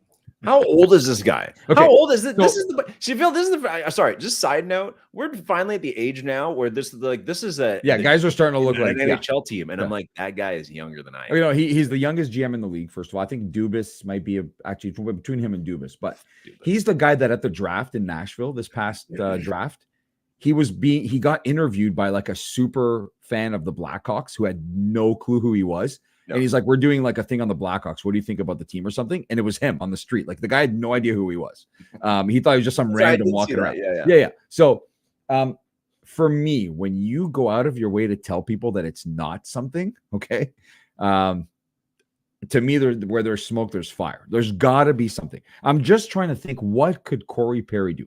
What, did he slam water bottles everywhere in the dressing room? No. Did he yell at the coach after a game? No. That happens all the time. That's a competitive nature. No, coaches yell at players. Players yell at coaches. They work it out. You don't just terminate contracts. Which, by the way, he's going to lose 1.9 million in this whole thing by having his contract terminated. And it takes pretty deep grounds to terminate contracts in professional sports. So I don't know what this is. I really hope that we get more information because I might lose my mind. The fact that he said that he's disgusted by these things means that maybe I don't know. I feel like you got to tell us something. If you're going to say this and that it's not that, the only way to shoot down the rumors, because I'm watching what people are saying now and they think even more so than ever it's that, you got to tell us something. You got to tell us what it is. Some context. Say what it is. Yeah, exactly. You can't say what it's not unless it's like a deeply legal, like Corey Perry like murdered somebody. You know what I mean? Like what was the Patriots player? The tight end Hernandez. Yeah. Aaron Hernandez. Like, unless it's something like that it's like turns out Corey Perry is like a serial killer or something like that, and he's been killing people the whole time. Like, and that's like, okay, you definitely can't comment on that, but that'd be out by now. There's no way you cannot keep that under wraps. Like, there's no way it's like that. But unless it's like some kind of legal thing that he can't comment, you have to tell us what it is. And I think, and honestly, I've said this, like I've never said this, but I've always felt this. Whenever people say, like, go out of their way to say what it like to rebuke something, there's always that for me increases the chances that it's true. 1000%. Yes, because then the people involved are like, hey, dude, you're the GM, you got to put an end to this. Okay, go say it's not that. Oh, right? Yeah. Wherever there's, and especially in sports, we've seen this so many times, and a lot of them are really ugly scandals that aren't worth bringing up, like of just terrible behavior. But like that to me is like, that makes me believe it. Like before I was seeing the rumors, I was like, all right, they're just making this up. People are like comparing it to like Delonte West, LeBron. I was just gonna say, that the last person this happened to was Delonte West. It's like a twisted story because Delonte West is like homeless or was. It's just like it's an insane, like the whole thing of Delonte West is crazy. But this, I'm like, people are just trying to dig that up. They just want it to be true. But now him coming out and saying that makes me like, I wouldn't have put money on it before, but I would now. For sure. I would now, but some of the comments, for me, like I've told you this before, I go straight to comments, and the first comment is like, why would she ever hook up with that gremlin looking, guy of all the guys in the NHL? So people are going to town. If Corey Perry has probably played his last NHL game, that's my guess. Although I did see that there was a gazillion people who had interest in him. I like that somebody thinks that it could have happened based on the that. I like that that's their first thought as to how it happened, that they're like, he's not that hot. Like, I like that that's where their mind went. They're like, wait, hold on. There's more attractive guys that she could sleep with. Like, that's just not really real. That's not like, that's just not how it works. That's not really how things work. It's not always that straightforward. That's like, he's not. Yeah. So I just failed to see how it would have all happened. But either way, it's going to be something to follow. It's going to be something the Blackhawks want to go away. And that's probably why they terminated his contract. But well, you know how you make things go away is you stop talking about them. So the GM coming out today and being like, "Let me make a statement." He had to say something. Well, now we're talking about it more. But he had to say something. There was no. I mean, they couldn't keep it going to the point where not saying anything. It's true. You can't let it get to Bedard because it's already kind of messed. Because especially in the last couple of days, like first of all, the Blackhawks really suck, so it's gonna be hard for Bedard to go through that because when young players like that enter the league, they've only ever been on winning teams, so they have to lose for a couple of years. It's really hard on them. And then also, they loaded the team with veterans, and now in the span of a week, 2 of them are gone. Corey Perry now gone, and then Taylor Hall also like out for the entire season. So that's like not great for the Blackhawks, and you just want to keep Connor Bedard doing his thing and not get too distracted, even though he just lost one of his line mates in Taylor Hall. So then you have guys like Matthew Barnaby, who's a former enforcer in the NHL, who tweets, "I wish I was still playing," in relation to the story, "and I wish I was in the Blackhawks division." I'm like, what does that mean, dude? Like, what? Hold on a second. Wait, does that mean you would have banged the mom? Like, what are you saying? I need to know what. You know what I mean? Like, hold on. Are you saying you're going to fight somebody? And if so, then who are you fighting? You fighting Connor Bedard for this? Like, what are you talking about, man? So those guys are always trying to stay relevant. Kiprios is in this full analysis mode right now because Sportsnet was accused of ignoring the scandal at first, and now they've had to address it for the first time today because there was a statement from someone in the NHL, so from the GM, right? So something to follow. We like scandals. We love scandals here, and this is our type of stuff. Yeah, like we told Lucas. Okay, Phil, some quick trivia for you because I had to look it up because Corey Perry did win the Hart Trophy in 2011. Oh wow! So he did. Yeah, he did win the. I remember he scored like 1 million goals to end the last 2 months of the season and finished at 50 goals, and the Ducks made it into the playoffs because of that. I remember he went on like an insane streak, and that was also when there was like a weird turnover where all like the 90s players were like old and gone, and it was kind of like the start of the Crosby Ovechkin era. Trivia for you. Who has won more NHL MVP Hart trophies, Sidney Crosby or Alex Ovechkin? Crosby. Really? Wow. Garland's going to kill me for this Ovechkin won 3 in 08, 09, and 2013. Crosby's only won 2, 2007 and 2014. Yeah, I don't know why I thought Crosby, but 2 of the best 18-year-olds. It's not easy to come into the league at 18 years old. Ovechkin wasn't 18. Ovechkin was left over from the previous year because he got drafted and then there was a lockout. So he had a whole extra year of he played like pro in Russia for extra year before coming to the NHL. You're right. That's why he's actually. You know what? He was almost like a second year. He was almost like a sophomore in that rookie race with Crosby because he got to play an entire extra year in Russia before coming because him and Malkin got drafted the same year and won 2. While we're on the subject of the NHL, LG, we have to bring this up. Okay. Cyber Monday. We're an hour and 12 minutes since. You want to talk about sports NFTs? We have to because we have the usual crowd that says you guys did not talk about sports NFTs. That one guy on Twitter really got to you. I like it. He does not stop. If ever we don't mention, if we talk too much about other stuff, like my story went on for 20 minutes today, we are going to hear it from this guy. And I forgot his name, but we did not mention sports. Last show for a while, man. We gotta end in style. We gotta get it all in there. So NHL Breakaway. And listen, I've developed a habit over the years that no matter what I'm doing on this planet, okay, I could be on a hockey bench, and I hate to admit this, I've actually done this once. All right, while coaching, I've snuck my phone and like been part of a drop. Okay. I always find a way to be part of drops that I want to be part of. No matter what. Doesn't matter what's going on. Okay. Even on a plane, you find a way, like that one dude there that shocked the whole world and got a pack on a plane. We were like, holy crap, man. Anyways, NHL Breakaway packs yesterday. I knew they were coming out.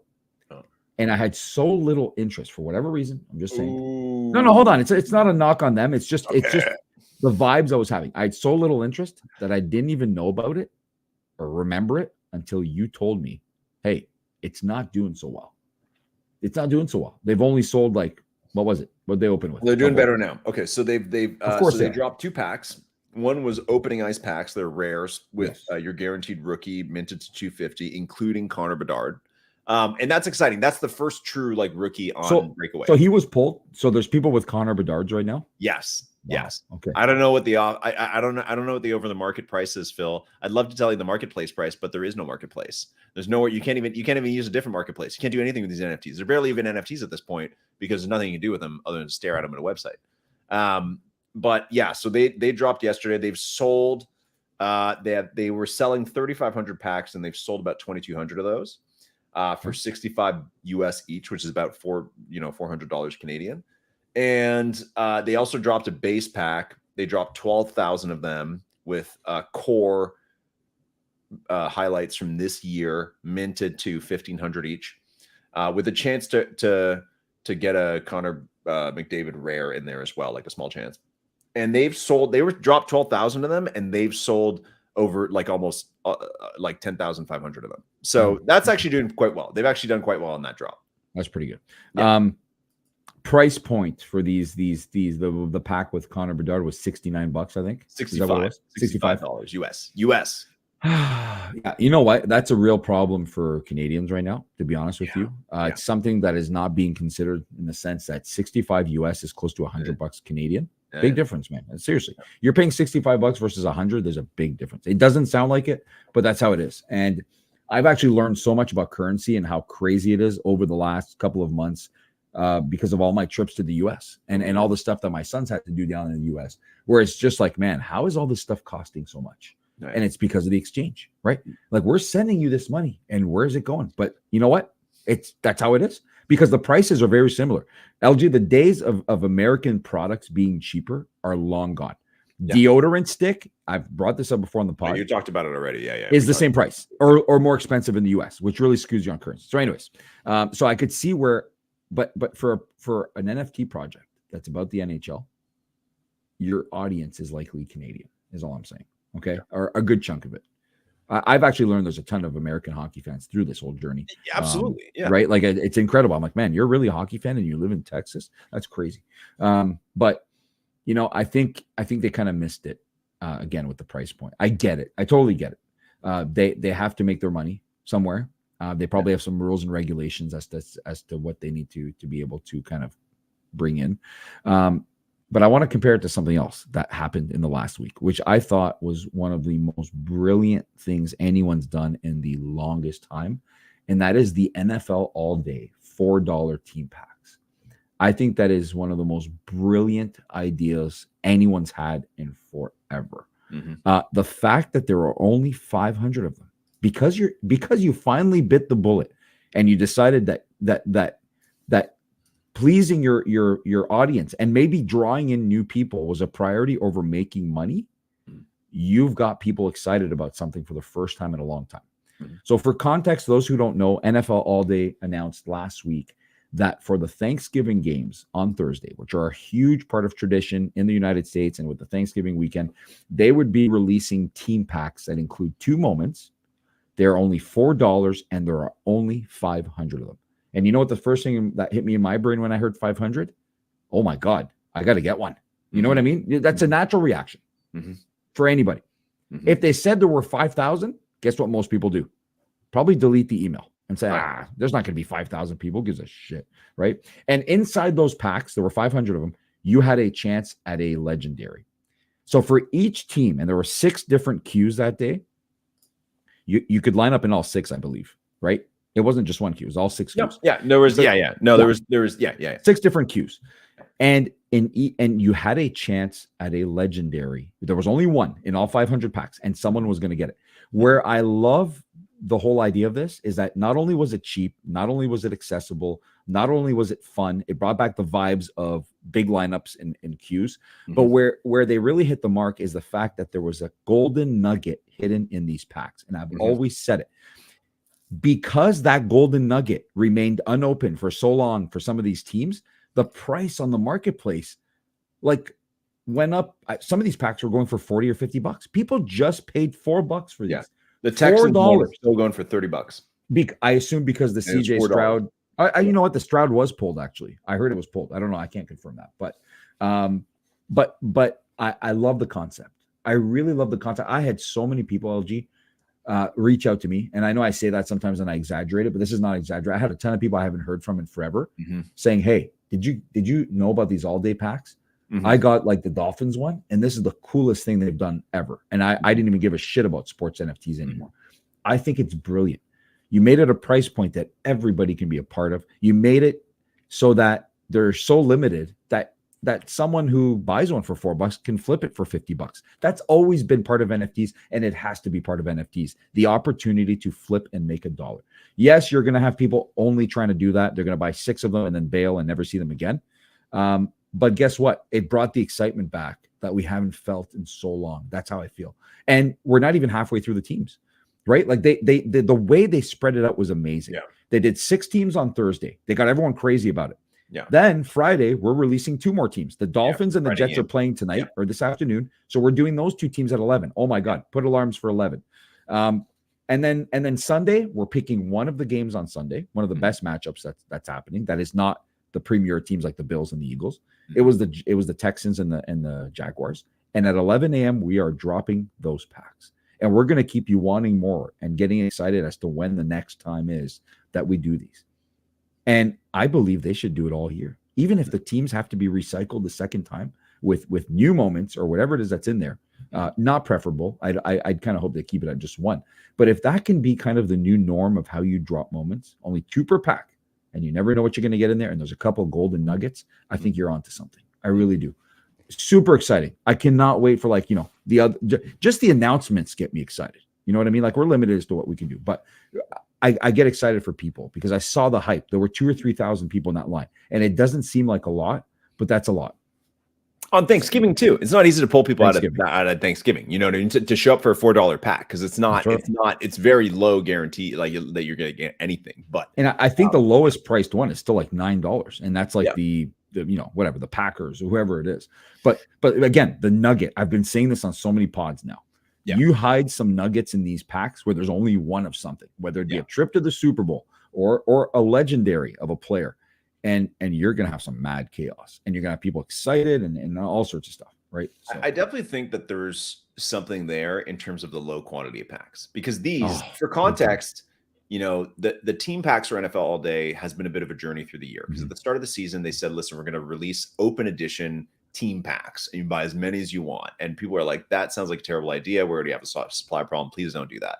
And what they came back all the way around with, they're supposed to do that in September. They came all the way back with Thanksgiving, is these team packs where, listen, there's new moments in there that are minted to 1,500. So it's not the last time you're going to see these moments. There's these most of the moments in here. This isn't their supply. It's a fraction of it. But the fact is that you're right. Like what Dapper is learning, and they've learned this as well with the drops on Top Shot, with like the rookie drop, where people were looking for Wemby, just for Wemby debuts and for Wemby #1 serial pull. And then people were still looking for the Chet Holmgren jersey serial pull, is that you create the one golden ticket in these packs and it keeps the resale value really high. But then on the flip side, what NFL All Day did is they made the cost of the pack negligible. $4 might as well be 10 cents. I know for some people it's a lot, but honestly, like $4, like that's a soda. You know what I mean? In some cases, tons of people have that in their Dapper balance. That's not poor or rich or whatever's going on with you. You can spare $4 to do this if you're already into the product. So it's something where it's like there's no reason for people to complain about the price. And it lets them release some supply in a way that doesn't piss people off, but then also gives everybody that lottery ticket. And also makes it super fun. It's like, of course, you want to see which team's going to go for the most, and you want to do it on game day. So I agree with you that it's a smart strategy, probably one of the best things that NFL All Day has done this year. And I do want to take a moment to point out, Phil, that our partnership with NFL All Day is over. Wow. In a positive way. Like it came to its end. We had a certain amount of content we're going to make with them. Hold on. When did it end? We were supposed to be done last year. But it's finally done. We had a great time working with them. When was the final day, LG? When was the official final day? It was the email. It was the newsletter last week that we sent for the team packs. Which was on which day? Was that on Tuesday? Like Wednesday or Thursday last week. Yeah. Perfect. Because I can now reveal to you that I did buy one of those packs. So here's the thing: is that we were under a really harsh play policy where you couldn't open packs because of the chance that you might rip. And we behaved. We actually didn't do anything. Of course, it was really hard. But when they rolled out their employee collecting policy, that out the window to us, which is basically that we could buy, but we couldn't sell. Because that's the whole thing. Like in the chance that you pull the, number one CJ Stroud or whatever like that, then and you sell, then everyone's gonna be pissed off because we're in partnership with them. But now we're not anymore, Phil. So you can do whatever you want. You can say whatever you want. Next team packs. Can't wait. Yeah, you know what? This actually, I take back everything I said. This was like free promo tonight. No, I'm joking. Yeah, you know, all day sucks. Yeah. For me, it doesn't matter. Dave. Anyways, whether we're partnered or not, I'll say it how it is. And I thought it was great. I can't wait. Half the teams are still left, LG. That's what's exciting, man. They haven't done the rest of the teams. Yeah, and they'll probably, and I think what they will do, and again, I don't have insider information on this. I know nothing now. But I would assume that before the end of the season, they're going to release a lot more team packs. They're going to find other ways to do this. But I like that they can do it sparingly by just adding. I think if they just keep it to small loads like that, like 500 at a time, maximum, with like a legendary that you could pull, I think that makes a lot of sense. And I think it's $4 is nothing, but then you do that a few times and it adds up to good revenue for them. Then a lot of fun for the fans. So hopefully that's something that they're listening to and that they're seeing positive reactions from. And the plus side for them, and it wouldn't work without, is that they have an open marketplace for packs. And it's not like a delayed, like the minute you buy that pack, you can sell it. Okay. Top Shot still has that kind of like, hey, here are these packs. On Thursday, you'll be able to sell them. No. Top Shot. Stop. No need. We don't need more hype. Nobody cares about selling them Thursday. No. The minute you buy it, if it's something you choose to ship down and gonzo, you should be able to do it. Do you know what I mean? Meanwhile, this is where Breakaway is so far behind. You buy all this stuff, you get a Bedard, and you got to spend hours trying to. You don't even know. Another thing I realized too, and again, it might seem unfair to harp on Breakaway because they just launched, but again, they've been building this for years. There's nowhere to hide when people tell you should have known that people want a marketplace. They're doing well in these packs. They're not going to not sell them out. They probably will sell out slowly. But I actually realized when we were talking about this, I went looking on NHL Breakaway, and I'm going to switch back to Breakaway. I went looking on NHL Breakaway for the Corey Perry highlight, and I can't find it because there's no marketplace to look it up. That's right. Like, you know what I mean? Like, I can't even actually see the listing. I can't even see the list of highlights that exist. Like, that to me is like actually one of the best uses of the marketplace is literally as an index. Like, I don't even know, like, let's say I come on this and I buy a pack and I'm like, okay, I really want to score Connor McDavid. I guess even if you're like, I'll go in the Discord and I'll trade for one, you can't even see anywhere how many, there's not even a Connor McDavid page on Breakaway to click on to read about how many different highlights he has. There's nowhere kind of like they had with LeBron, where you'd click on that big ad for LeBron in the front and it'd show you all his moments. I remember that. Exactly. Like so it's like this, like that to me, Breakaway, like that's the part missing with the marketplace. Even if they can't do the marketplace, like give me the index. Like I don't even like how many of these things does Corey Perry have? Not that anybody's going to want to buy them now, but you know what I mean? Like if I did. Oh, they do want to buy. That's just going to be his last moment ever. Yeah, it's his only one. Yeah, unless they do historical Hart Trophy winners from Corey Perry.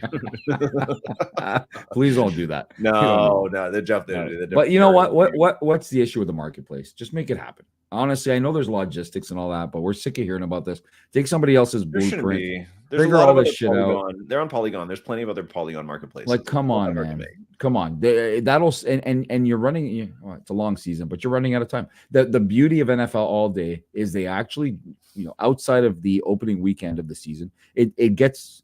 I can't say lull. The NFL never gets lull really or dull, but there is a time there where it's like, all right, week 6, 7, 8, 9 is just like whatever. Okay, there's weird shit going on. Guys are hurt.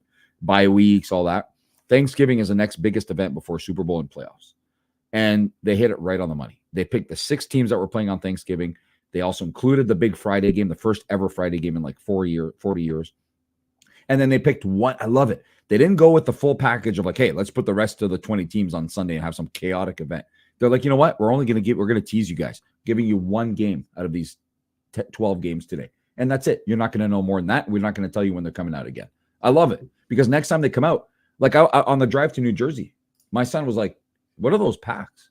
Right? He's never bought on NFL All Day. And he actually lined up for the Dolphins one. He's like, shit, I'll try and get this. I tried. Yeah. And then, I got it. No. He was like, he wasn't even close. I think he actually came in after it started because he was like, I'm number 3,000 something. So, but that's what I mean, right? That's a perfect example of how to maybe draw in new users. Because when we used to go to the convenience store and buy our Panini sticker packs or a pack of cards, if they were $2, which a lot of them were, you'd buy like 10 of them, man, with your $20 bill. You had a 20. You're not like, hey, I'm buying one. Give me $18 back. No. I have $20. They're only $2. Give me the whole thing. I need to get all the ones I'm missing.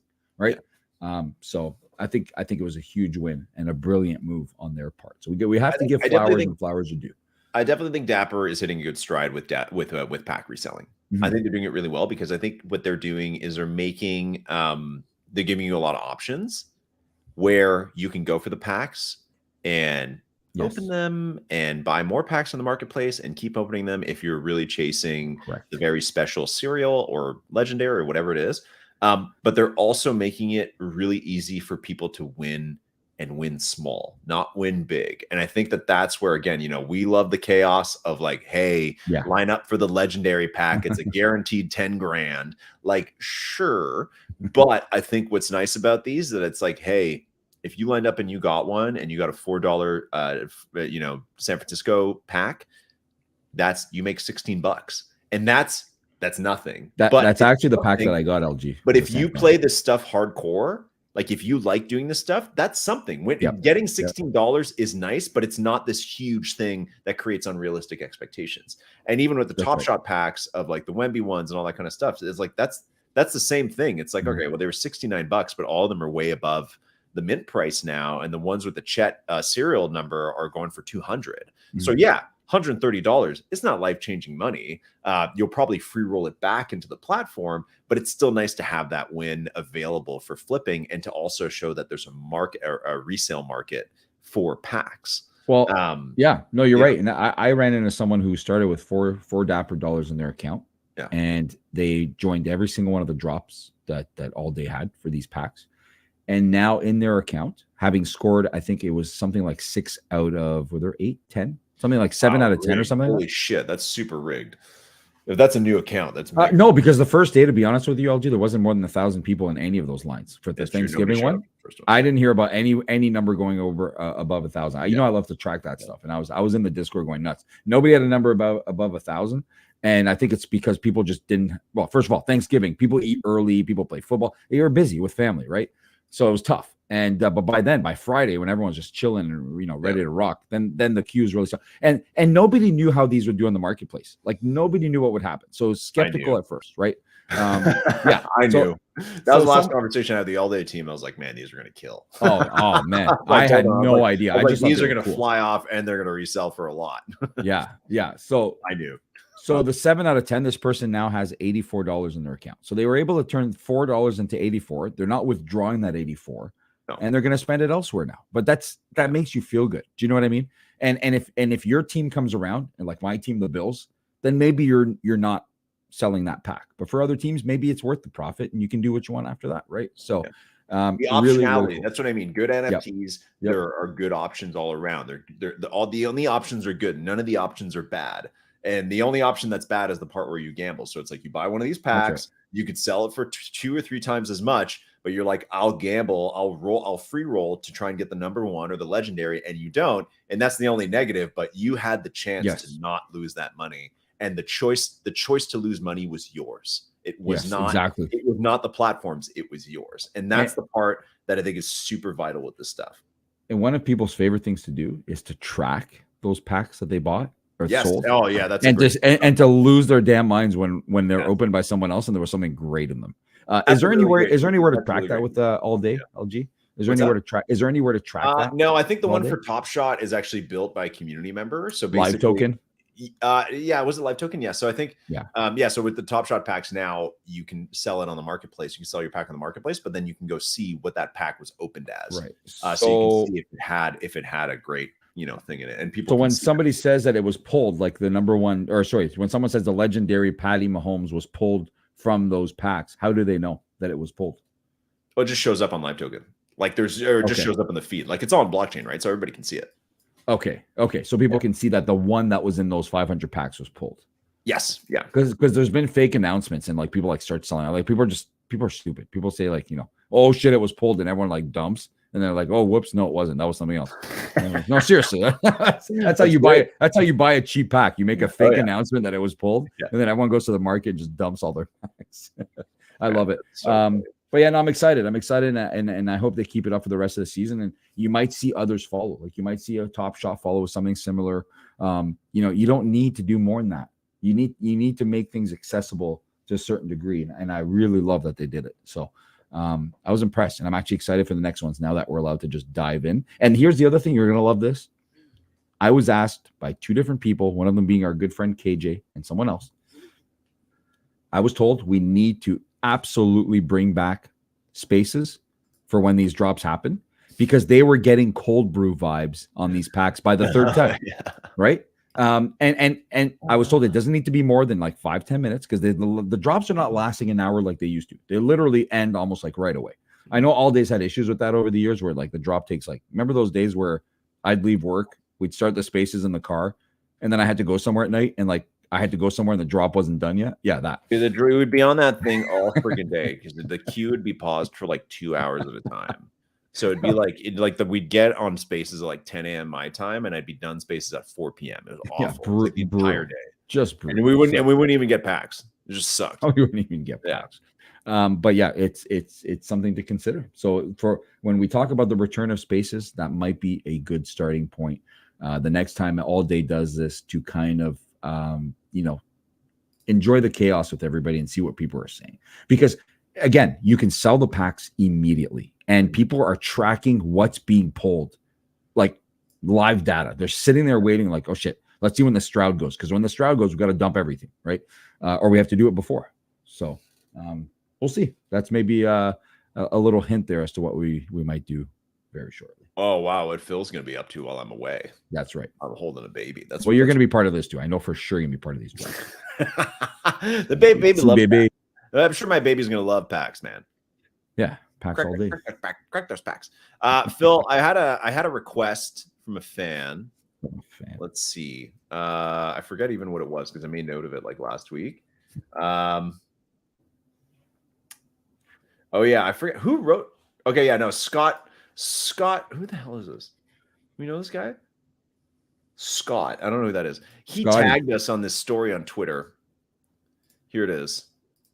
Oh yeah. The story is: an exploding population of hard to eradicate super pigs in Canada is threatening to spill south of the border, and northern states like Minnesota, North Dakota, and Montana are taking steps to stop the invasion.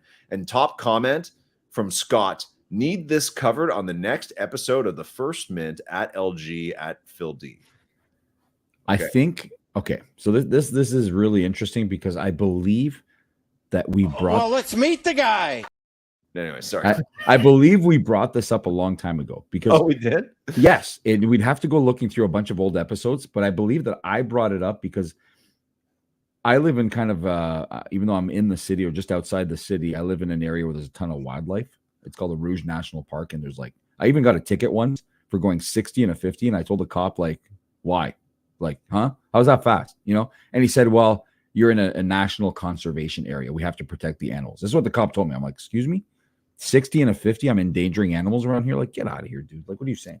Right? Like, what? The raccoons are running for their lives when I go by going 60 and a 50? Wow. Like, Phil, come on, man. Zero respect for nature. Like, seriously. Like, I go, guy, I live around here, man. Look at my address. I know all about this place. Anyway, I've never hit an animal in my life. Knock on wood. Don't show them your pets. Yeah, no chance. So one day on the road in the back, where I've seen everything. I've seen coyotes, foxes, deer, turkeys. Oh my God, the turkeys are always there. These wild turkeys that go around. One day I saw a pack of like 10 pigs, and I'd never seen this before. So I looked it up, and it was exactly those pigs, like super pigs.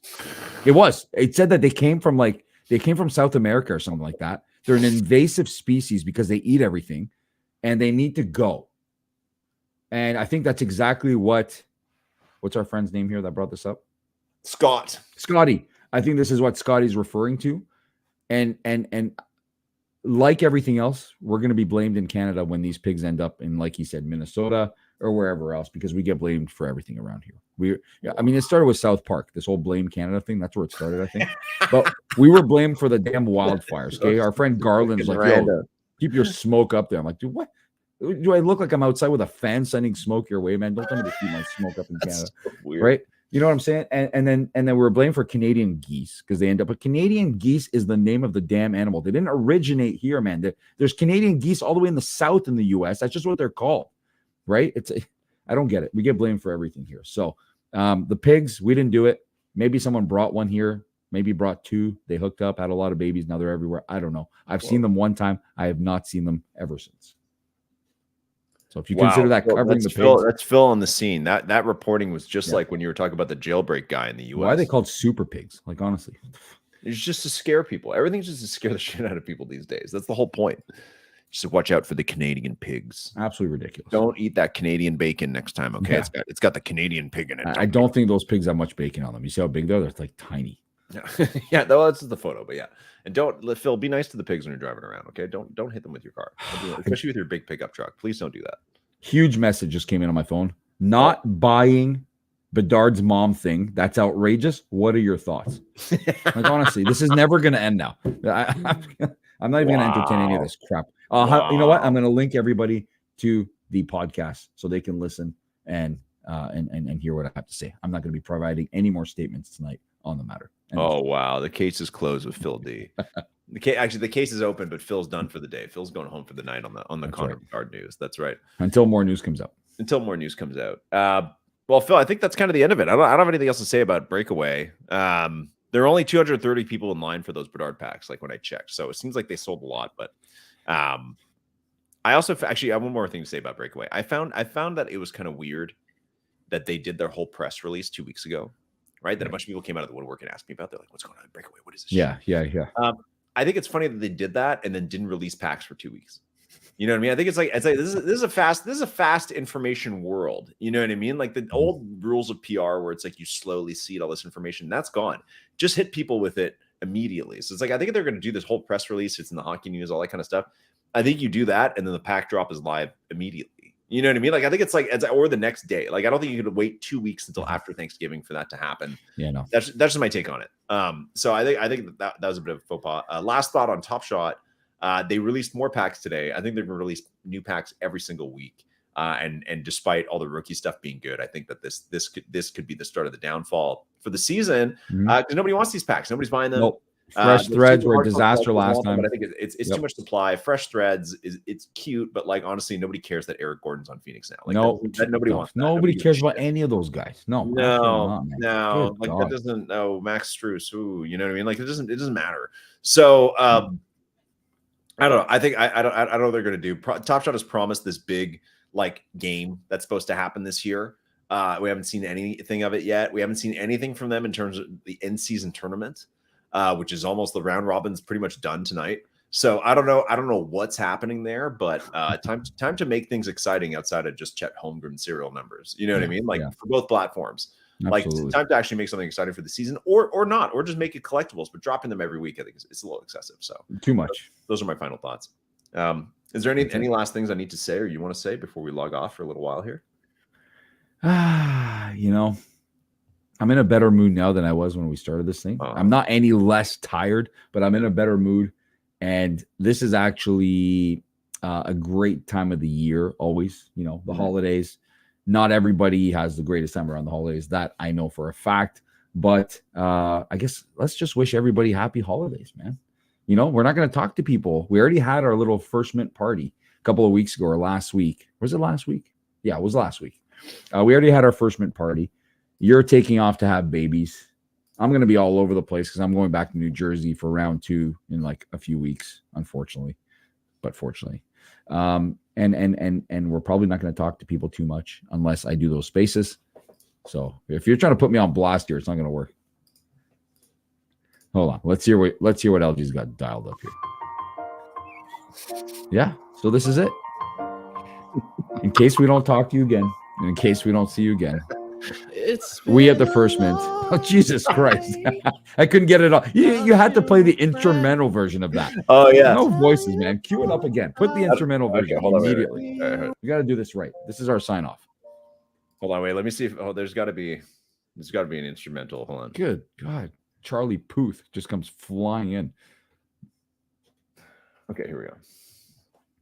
Can you hear that? No, wrong one. Hold on. I gotta get it. No technical difficulties to end the show for a little while here. Oh, what a way to send it off. Okay, real.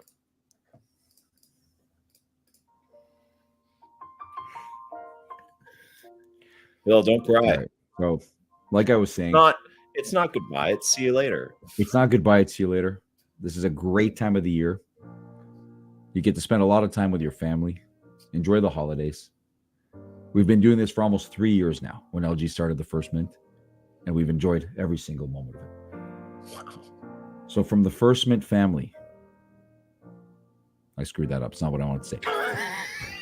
From our First Mint family to yours, we are wishing you the happiest of holidays with plenty of happiness, health, and good times.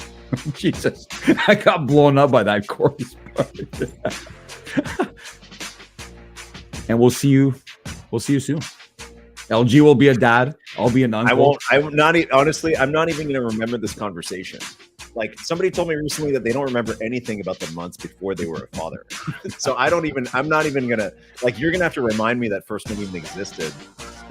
Oh God. Now. That's bad. Wow, that was really sentimental. Your that was great choice of song. Absolutely fantastic. Yeah, well, I mean, if you get away from the part where it's about somebody dying, it's a nice song. It's a nice, That's it's a really fine. nice song. But it's like it doesn't hit the emotional tones if it wasn't. No, it's like #1 funeral song and shit like that. Yeah, it's not good. You know what he says during this part too, Phil, is he says something along the lines of, "In life we were brothers, and forever we're family." Wow. Or something like that. You'll always be my brother. I love it. Oh, We should have sang the song. All right. Anyways, we'll see. You know what we need, right? You know how when the CBC or like any other broadcast does the Olympics, and then at the end they have like a montage, and then at the very, very end it says like, "See you in Paris 2024." Yes, and then it's just like, and then that's the end of the broadcast. That's Yeah. what you need to see, like, see you in First Mint 2024. See you never. I'll tell you what, a couple of days in the baby, I'll be like, I don't know how I can I'm not doing this shit ever anymore. record a podcast ever again. First Mint is old. Yeah, what's First Mint? You never know. We'll play the actual song as the sign off. Okay, and that'll be it. But yeah, thanks everybody. Go collect some pods.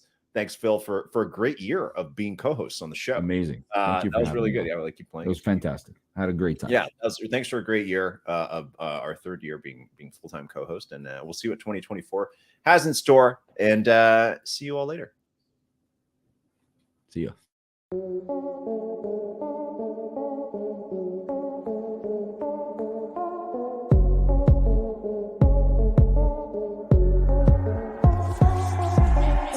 Your search is over, now welcome to First Mint. Looking for NFT content, look no further cause this is it. From Top Shot, the blockchain, they got the data chops, analysis, and pack drops, the show's equator hot. LG and Phil D, the best amongst others. Best brothers that happen to ball since the Ball Brothers. So settle in cause it's time for the best show. Ayo Quad, who we reppin'? Let's go.